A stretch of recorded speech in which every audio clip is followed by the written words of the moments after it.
guys. How are you? This is for those of you who are looking to be managers in the music industry. And of course, artists who are looking to find a manager should probably watch this as well so that you can see what it takes to be a great manager. Okay.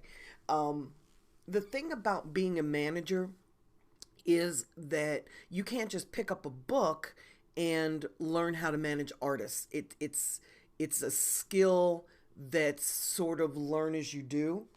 And if you haven't done it before, it's a little bit of a disservice to the artist that you're managing because you're kind of cutting your teeth on that artist. You're kind of your guinea pig, right? You're learning as you go.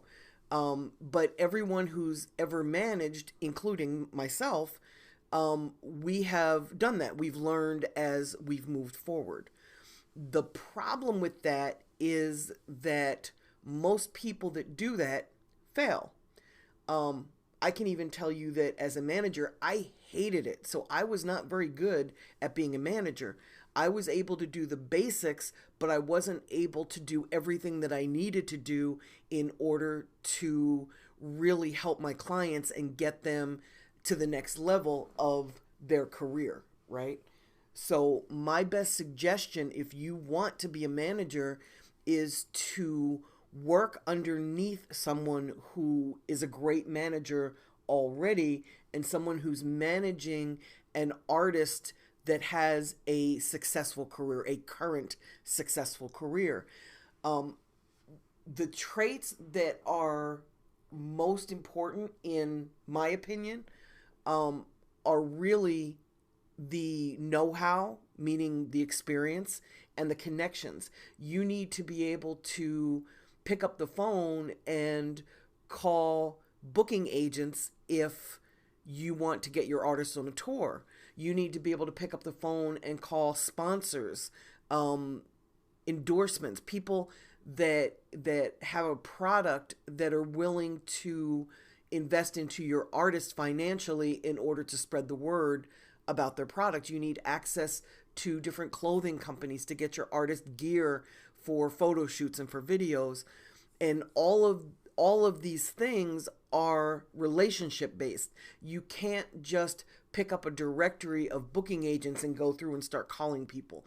You've really got to have an in within that company so that that person that you're in can tell you the best person within the company to interact with, to who can best help your artist, and in addition to that can make the introduction so that you're not cold calling. It's very difficult in the music industry to cold call, as many of you have learned. When you reach out to people in the music industry, they do not respond to you. And that's because it's so oversaturated. And there's so many people that are reaching out either by phone or by email or through social media that it gets a little bit daunting for the person you're reaching out to. There's just too many people coming at them. So if you're not introduced to them through somebody that's a viable resource for them or somebody they respect, it's just going to be very hard to get to them. It's the nature of the business. I know that sucks. It's the way it is.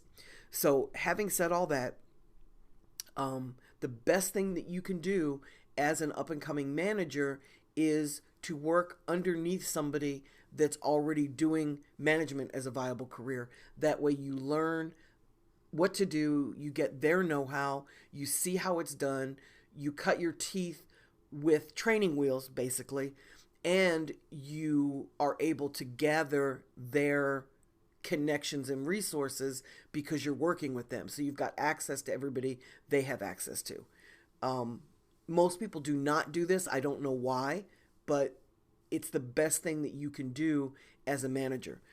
You may need to work under that person for free for a while in order to get a position. But if your life goal is to be a manager, you can plan that out. You can get a job, sock away money, and then intern with somebody for 3 months, 6 months, whatever it takes in order to live your dream. Or you can find an alternative way to make money, either freelancing or a part-time job, or hell, even waiting tables at night. Whatever you have to do in order to live your dream, it's absolutely worth it. In terms of managing an artist, you need to help that person plan their career. So you need to understand all aspects of the music industry so that you can help them plan their career. And you're going to sit down in tandem with them and figure out how you're going to get from point A to B. But you need to find out what that point B is. You need to find out what their goal is. Some artists want to be superstars, larger than life. They want to be the next Taylor Swift or the next Drake or the next Weeknd.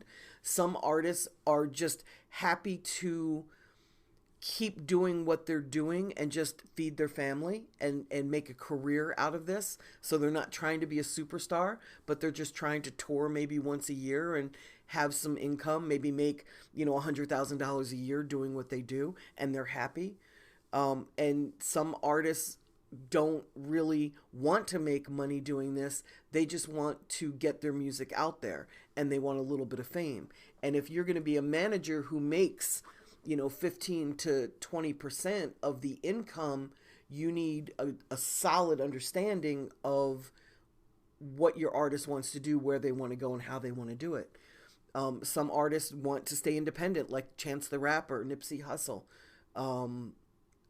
Tech Nine. There's a lot of artists out there who believe in the independent route. I believe in the independent route. And then there's artists out there who want to be signed to a major label. If you're managing an artist who wants to be signed to a major label and you're of an independent state of mind, you two are never going to mesh because you have a different vision than they have. And your visions need to be united. You need to set the goal together, and then you as the manager, it's your job to enact the plan to get to that goal. And because most artists are broke, you're going to have to enact a plan where the artist can make money as quickly as possible. In fact, one of the things that I tell artists is that in the management agreement, there needs to be a clause that stipulates the manager is going to make them a certain amount of money every year. And what that money is, how much that is up to you guys to decide. The two of you can come together and figure that out. But it's protection for the artist from a manager that is new and doesn't exactly know what they're doing. If the artist's goal is to eat from the music industry, and let's say you've got a contract with the artist, and in the first year you agree that you should be able to make the artist $100,000 or $50,000 or $250,000, whatever amount of money the two of you agree upon, that should be in the contract so that there is a minimum point that you need to achieve, so that if you don't, the artist will have the opportunity to leave and go find a manager that can do a better job. And that's no disrespect to you, because you may be working really hard and the artist sees all that you're doing for them, and the artist might say, you know what? Our contract stipulated that you had to make me $100,000 this year. You didn't make me $100,000. You only made me $75,000. But you know what? I really like working with you. I see the potential that you have, and I want to stay with you. It now becomes the artist's choice whether to stay with you or move on. So if you're cutting your teeth on that artist, you don't have their entire life and dreams in your hands, and they have the ability to move on if you're not able to deliver what's necessary as a manager. Again, a better solution would be to work underneath a manager until you have the experience level and the knowledge to really benefit your artist's career. Management is not something that you just wake up and do. It's not easy. It's not intuitive. You can really negatively impact somebody's life if you don't know what you're doing and you don't have the right connections to get them to the next level. For example, if you are managing an artist whose goal is to get a deal, do you even know how to get a record deal?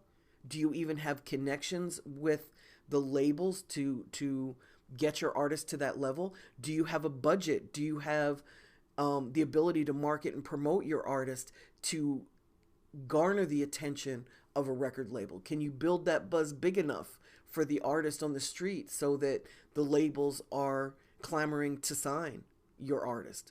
If you can't do that, then you're not really a manager. You're just somebody who's trying to help an artist, and you might be holding the artist back more than you're helping them. So all this to say, learn the business, work under somebody that's very successful at doing this. They're going to be happy to have your help. If you're great at what you do, they're going to help you for the rest of your life. They're going to be a great asset to you going forward. But you've got to learn this. You've got to have the connections, and you've got to really be an asset to the artist that you're working with, or they're not going to succeed.